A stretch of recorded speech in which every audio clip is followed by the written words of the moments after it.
Of the pleasures and pains of opium, much has been written. The ecstasies and horrors of De Quincey and the paradis artificiels of Baudelaire are preserved and interpreted with an art which makes them immortal. And the world knows well the beauty, the terror, and the mystery of those obscure realms into which the inspired dreamer is transported. But much as has been told, no man has yet dared intimate the nature of the phantasms thus unfolded to the mind, or hint at the direction of unheard-of roads along whose ornate and exotic course the partaker of the drug is so irresistibly born. De Quincey was drawn back into Asia, that teeming land of nebulous shadows whose hideous antiquity is so impressive that, quote, the vast age of the race and name overpowers the sense of youth in the individual, unquote. But farther than that, he dared not go. Those who have gone farther seldom return, and even when they have been either silent or quite mad. I took opium but once, in the year of the plague, when doctors sought to deaden the agonies they could not cure. There was an overdose. My physician was worn out with horror and exertion, and I traveled very far indeed.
In the end, I returned and lived, but my nights are filled with strange memories, nor have I ever permitted a doctor to give me opium again. The pain and pounding in my head have been quite unendurable when the drug was administered. Of the future I had no heed. To escape, whether by cure, unconsciousness, or death, was all that concerned me. I was partly delirious, so that it is hard to place the exact moment of transition. But I think the effect must have begun shortly before the pounding ceased to be painful. As I've said, there was an overdose, so my reactions were probably far from normal. The sensation of falling curiously dissociated from the idea of gravity or direction.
times it seemed less as though I were falling than as though the universe or the ages were falling past me. Suddenly, my pain ceased.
To associate the pounding with an external rather than internal force.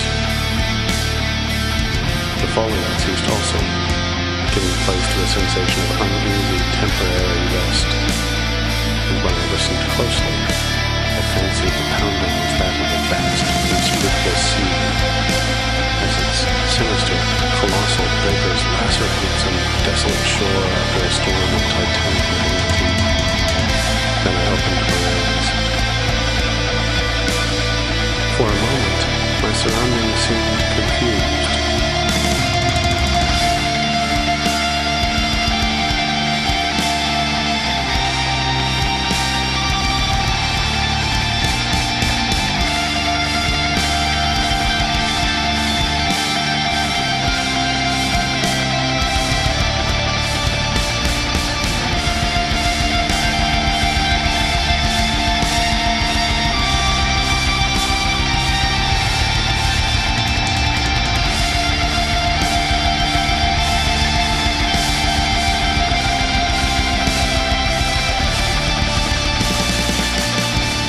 Projected image hopelessly out of focus. But gradually I realized my solitary presence in a strange and beautiful room lighted by many windows. Of the exact nature of the apartment I could form no idea, for my thoughts were still far from settled. But I noticed van-colored rugs and draperies, elaborately fashioned tables, chairs, ottomans, and divans, and delicate vases and ornaments which conveyed a suggestion of the exotic, without being actually alien. These things I noticed, yet they were not long uppermost in my mind. Slowly but inexorably crawling upon my consciousness and rising above every other impression came a dizzying fear of the unknown.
Because I could not analyze it, and seemed to concern a stealthily approaching menace, not death, but some nameless, unheard of thing inexpressibly more ghastly and abhorrent. I realized that the direct symbol and excitement of my fear was the hideous pounding whose incessant reverberations throbbed maddeningly against my exhausted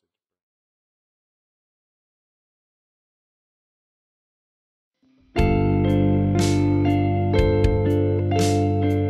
And I began to associate the pounding with an external rather than internal force. The falling had ceased also, giving place to a sensation of uneasy, temporary rest. And when I listened closely, I fancied the pounding was that of the vast, inscrutable sea, as its sinister, colossal breakers lacerated some desolate shore after a storm of titanic magnitude. Then I opened my eyes. For a moment, my surroundings seemed confused, like a projected image hopelessly out of focus. But gradually I realized my solitary presence in a strange and beautiful room lighted by many windows. Of the exact nature of the apartment, I could form no idea, for my thoughts were still far from settled. But I noticed then colored rugs and draperies, elaborately fashioned tables, chairs, ottomans, and divans, and delicate vases and ornaments which conveyed a suggestion of the exotic, without being actually alien. These things I noticed, yet they were not long uppermost in my mind. Slowly, but inexorably crawling upon my consciousness and rising above.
Greater because I could not analyze it, and seeming to concern a stealthily approaching menace, not death.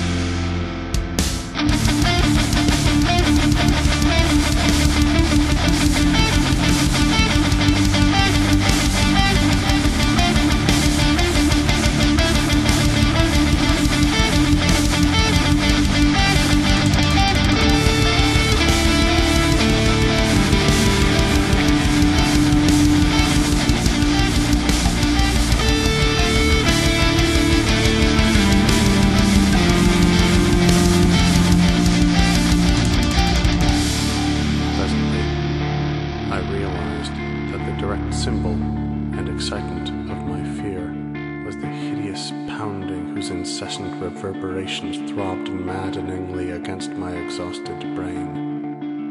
It seemed to come from a point outside and below the edifice in which I stood, and to associate itself with the most terrifying mental images. I felt that some horrible scene or object lurked beyond the silk-hung walls and shrank from glancing through the arched, latticed windows that opened so bewilderingly on every hand. Perceiving shutters attached to these windows, I closed them all.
was calmer, the sound became as fascinating as it was fearful, and I felt a contradictory desire to seek out its source despite my still powerful shrinking.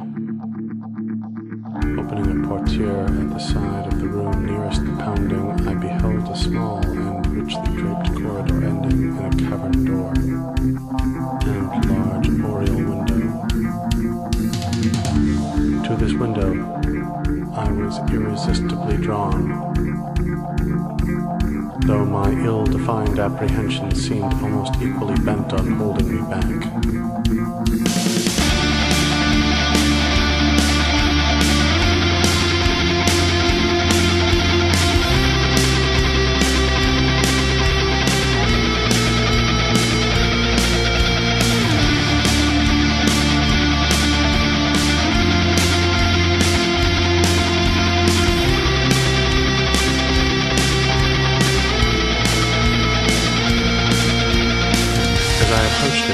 A chaotic whirl of waters in the distance. Then, as I attained it and glanced out on all sides, the stupendous picture of my surroundings burst upon me with full and devastating force.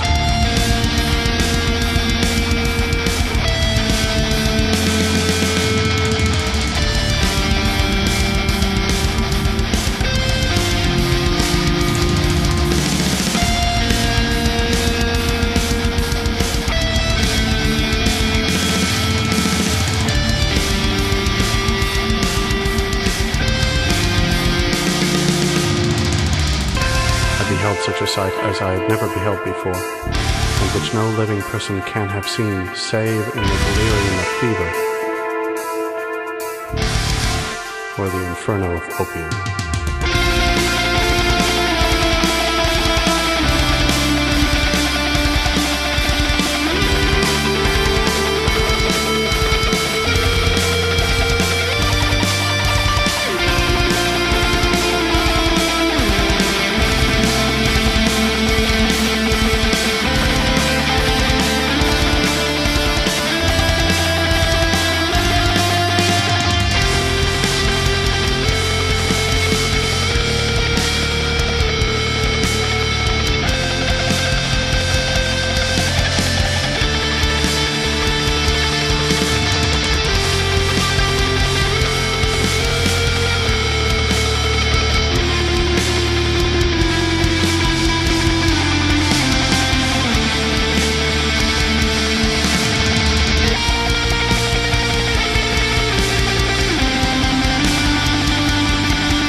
Fully 300 feet above what must lately have been a seething vortex of mad waters.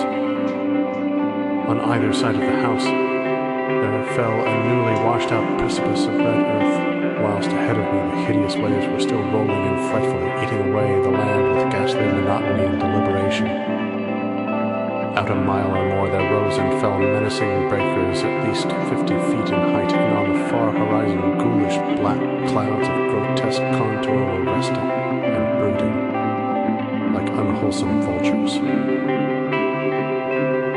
waves were dark and purplish, almost black, and clutched at the yielding red mud of the bank as if with uncouth, greedy hands. I could not but feel that some noxious marine mind had declared a war of extermination upon all the solid ground, perhaps abetted by the angry sky. Recovering at length from the stupor into which this unnatural spectacle had thrown me, I realized that my actual physical danger was acute.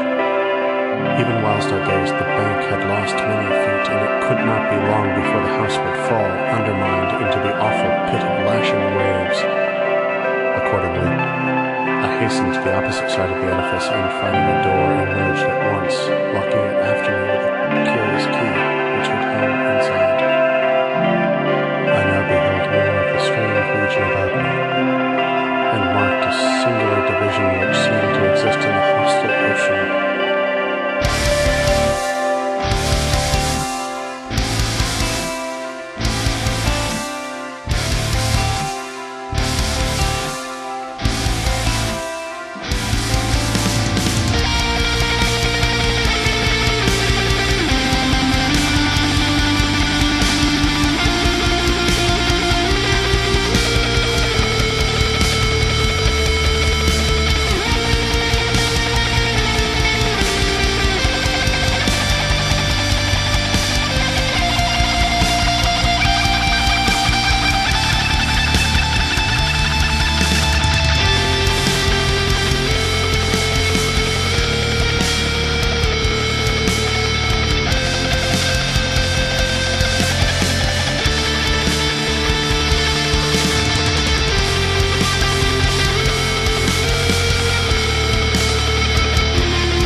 My mind wandered back to an ancient and classical story of tigers which I had read. I strove to recall the author, but had difficulty. Then, in the midst of my fear, I remembered that the tale was by Rudyard Kipling. Nor did the grotesqueness of deeming him an ancient author occur to me. I wished for the volume containing the story, and had almost started back toward the doomed cottage to procure it when my better sense of the lure of the palm prevented me. Whether or not I could have resisted the backward beckoning, without the counter-fascination of the vast palm tree, I do not know. This attraction was now dominant, and I left the path and crawled on hands and knees down the valley slope, despite my fear of the grass and of the serpents it might contain.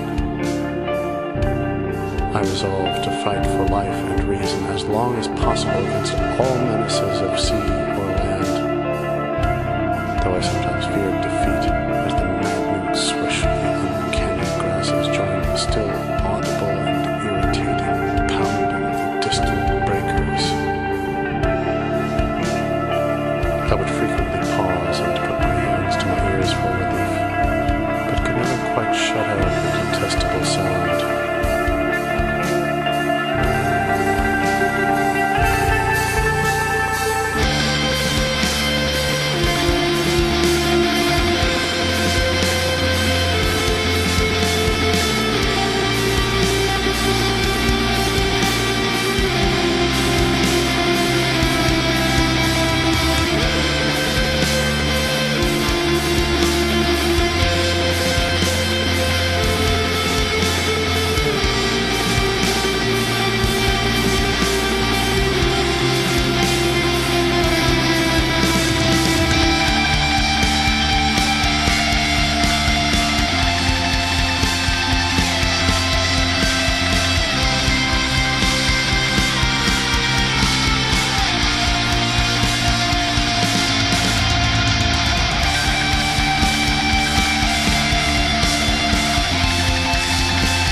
There now ensued a series of incidents which transported me to the opposite extremes of ecstasy and horror, incidents which I tremble to recall and dare not seek to interpret.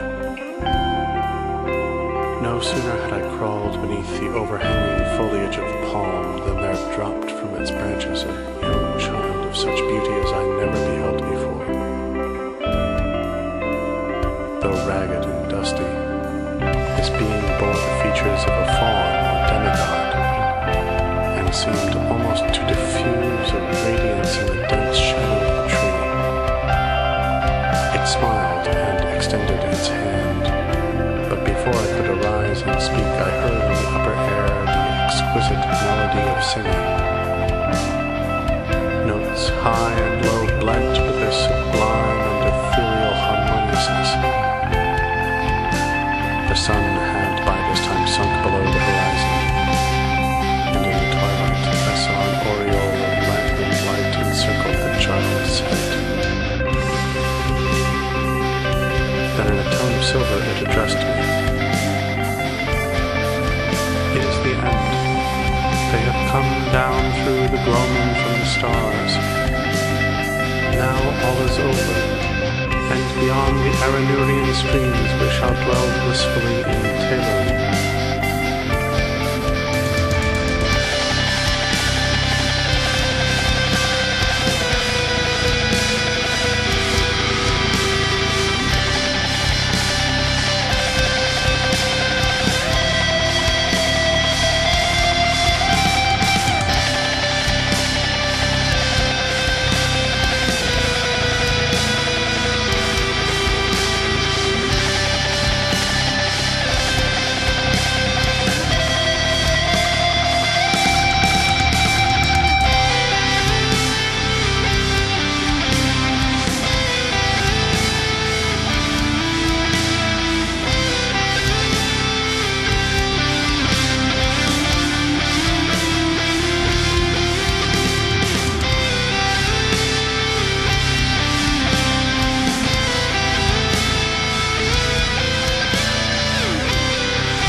heard the voices, and all is well.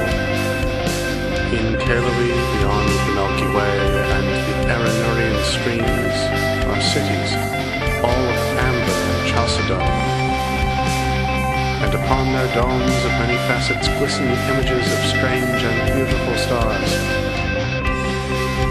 Under the ivory bridges of Tel Aviv flow rivers of liquid gold, bearing pleasure barges bound for blossomy Cytherian of the seven suns. And in Tel Aviv and Cytherian abide only youth, beauty, and pleasure, nor are any sounds heard save of laughter, song, and the lute. Only the gods dwell in Tel Aviv of the golden rivers, but among them shalt thou dwell.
something you can look through, almost metallic, like a half cloud.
intelligence.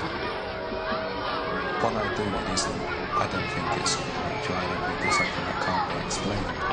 Who knows, there may be abilities here that everyone can perhaps tap into in some way. Savant syndrome is challenging us to think in new ways about intelligence and what intelligence